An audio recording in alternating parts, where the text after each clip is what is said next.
Everyone, कैसे हो आप लोग। जय श्री कृष्णा, राधे राधे। आपके सामने आज मैं फिर नया टॉपिक लेकर आई हूँ। आशा करती हूँ कि आप अच्छे होंगे, स्वस्थ होंगे, मस्त होंगे। और मैं भोलेनाथ जी, लड्डू गोपाल जी प्रार्थना करती हूँ आप हमेशा खुश रहें, स्वस्थ रहें, मस्त रहें।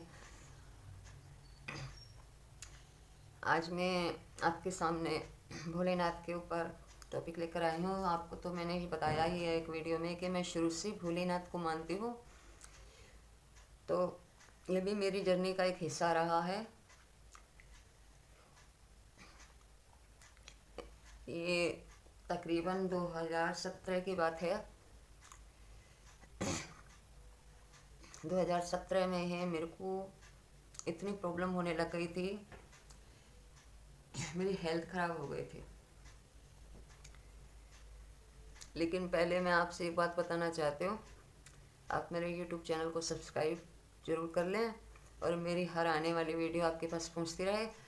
सब्सक्राइब करें, शेयर करें और लाइक करें, कमेंट करें। आप ज़्यादा से ज़्यादा शेयर कीजिए, क्या पता कोई जानकारी किसी के काम आ जाए, तो शेयर ज़रूर करें। तो आपको बताती हूँ, ये मेरा 2017 की बात है। मेरी हेल्थ ख़राब हो गई थी और इस हद तक ख़राब हो गई थी कि मेरे को फीवर होता था, हाथ पैरों में दर्द होता था, हल्की हल्की ठंड सी महसूस होती थी, यहाँ गले में चुभन सी होती थी इस साइड।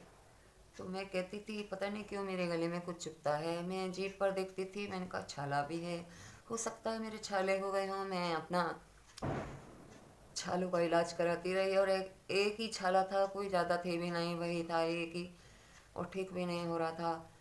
मैं अपना ट्रीटमेंट करवाती रही। मैं दवाइयाँ कर कर के परेशान हो गई थी। और मैं जब तक इतना भी था कि जब तक मैं मतलब दवाई नहीं खाती थी बुखार की, तब तक मुझे जो है भूख भी नहीं लगती थी। तो बीमारी ज़्यादा समझ में नहीं आती है जल्दी से, ना तो डॉक्टरों को ही समझ में आ रही थी, ना मेरे समझ में आ रही थी। तो धीरे धीरे वो बीमारी अंदर ही अंदर बढ़ रही थी, लेकिन मुझे कुछ समझ में नहीं आ रहा था। मैं खुद ही जाके अपना डॉक्टर से दवाइयाँ वगैरह लेती रहती थी और अपना खाते रहे, बस खाते रहे दवाइयाँ। धीरे धीरे जो है दर्द भी बढ़ने लग गया, गले में दर्द होने लगा। तो अब दवाई खाऊं दर्द की तो ही मैं खाना खा पाऊँ, रोटी सटक पाऊँ, वरना मेरे से सटकी नहीं जाती थी। तो मैं सोचती थी पता नहीं, हो सकता है छालों की वजह से हो रहा हो, पर मिर्ची खाने में तो मुझे कोई प्रॉब्लम होती नहीं है। और मैं अपना जैसे भी अपना दवाइयों के सहारे चल रही थी, दवाइयाँ खाती रही, चलती रही, खाती रही, चलती रही। और फीवर उतर जाता था। पहले तो एक बार होता था दिन में, और फिर जैसे ही दिन बढ़ते गए 2 बार होने लग गया। फिर धीरे धीरे दिन बढ़ते गए 3 बार होने लग गया फीवर। फीवर का टाइम टेबल मतलब ज़्यादा बढ़ता चला गया। और जब तक मैं दवाई ना खाऊं मुझे भूख भी ना लगे। और मैं डॉक्टरों से सारी बात बताती थी, डॉक्टर कहते थे कोई नहीं, छाले हैं, ठीक हो जाएंगे।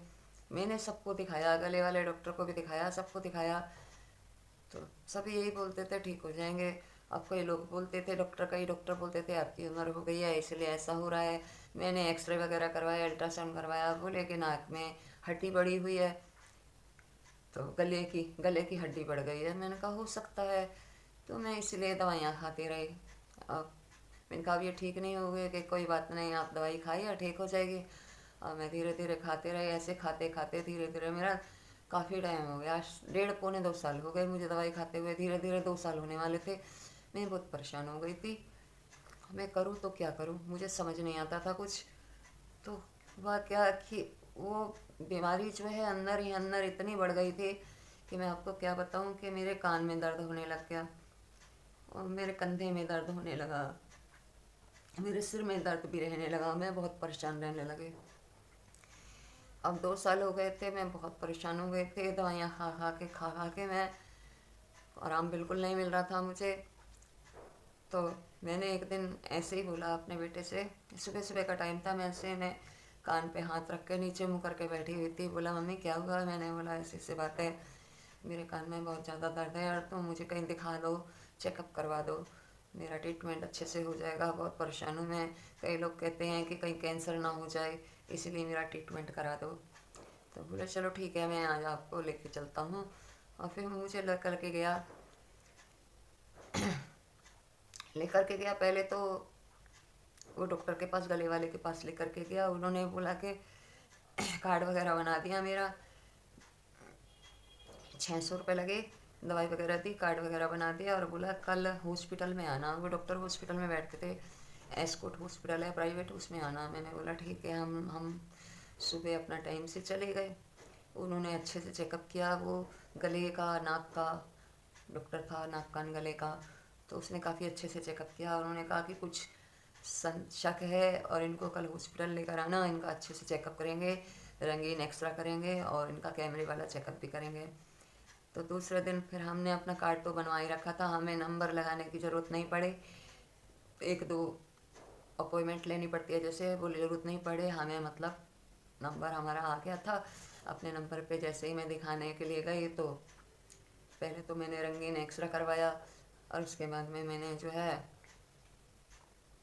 कैमरे वाला चेकअप करवाया। डॉक्टर ने तो बहुत से चेकअप लिखे थे, लेकिन पहले उन्होंने कैमरे वाला चेकअप करने के बाद बोले कि इनकी कंडीशन बहुत ज़्यादा ख़राब है और इनको जो है और कोई चेकअप करने की ज़रूरत नहीं है। अब इनका तो बस अंदर से मांस का टुकड़ा लिया जाएगा और फिर पता लगेगा कि क्या प्रॉब्लम है। 10,000 रुपये लगे। उस दिन कोई प्रॉब्लम नहीं थी।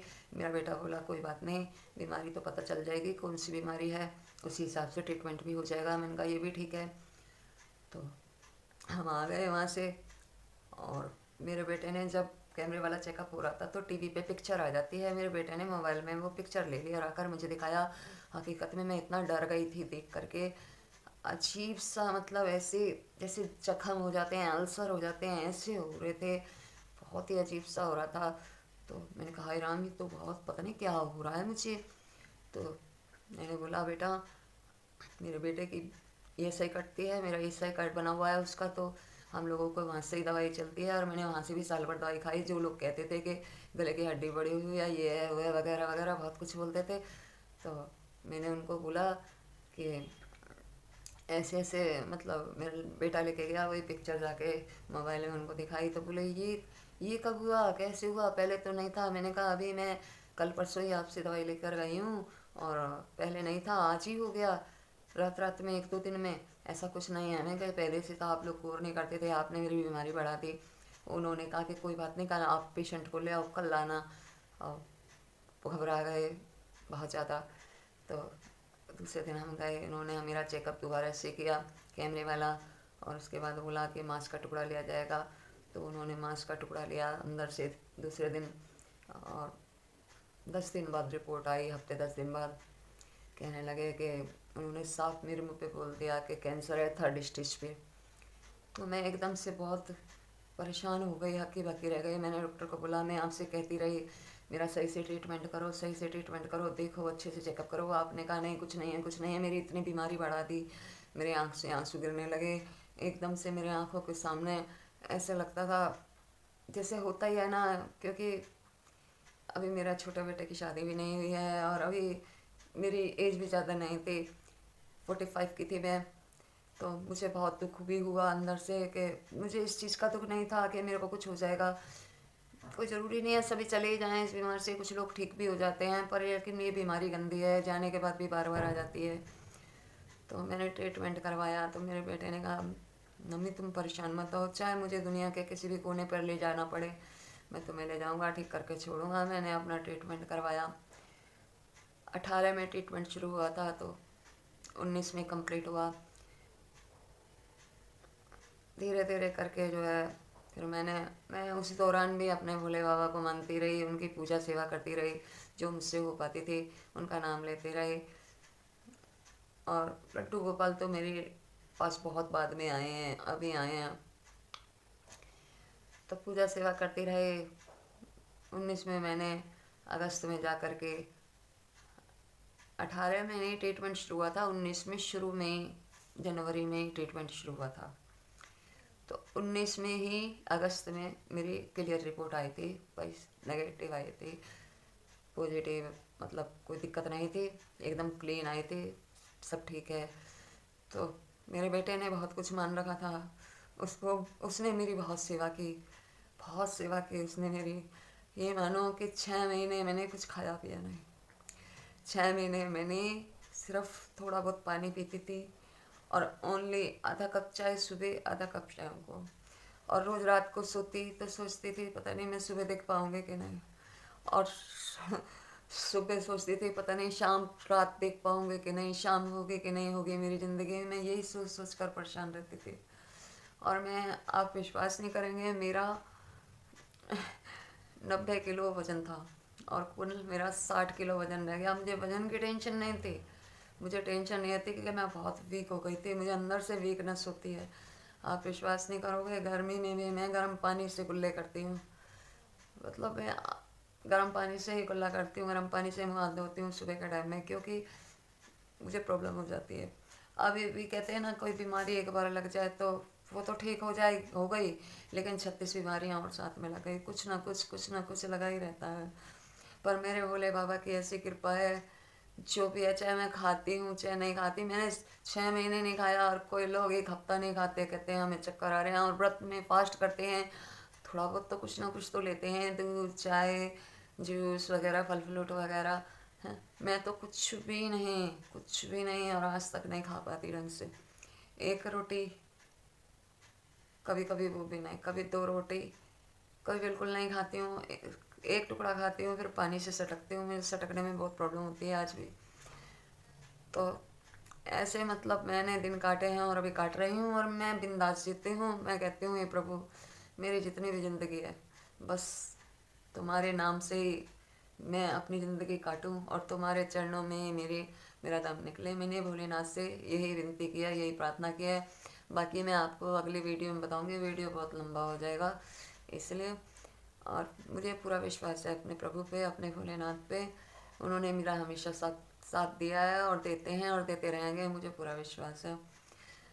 और मैं उन्हीं पे विश्वास करके, और मेरे विश्वास की जीत हो गई। देखो आज मैं जो भी हूँ, जैसे भी हूँ, मेरे बेटे ने मुझे, जब बीमारी का जिस दौरान पता लगा, उन्होंने कहा मेरी मम्मी टेंशन ना ले, उनने मेरे को 16,000 का फ़ोन दिलाया कि मम्मी ये फ़ोन लो, और यूट्यूब में जो तुम्हें आता है, तुम कीर्तन करने जाते हो, तुम कीर्तन बहुत करते हो, जगह जगह जाकर करते हो, अपना कीर्तन डालो, भजन डालो, जो तुम्हें अच्छा लगता है करो, मस्त रहो उसमें, बाकी सब मैं संभाल लूँगा, तुम टेंशन मत लो, चाहे दुनिया के किसी भी कोने में जाना पड़े, मैं तुम्हें ठीक करके छोड़ूंगा।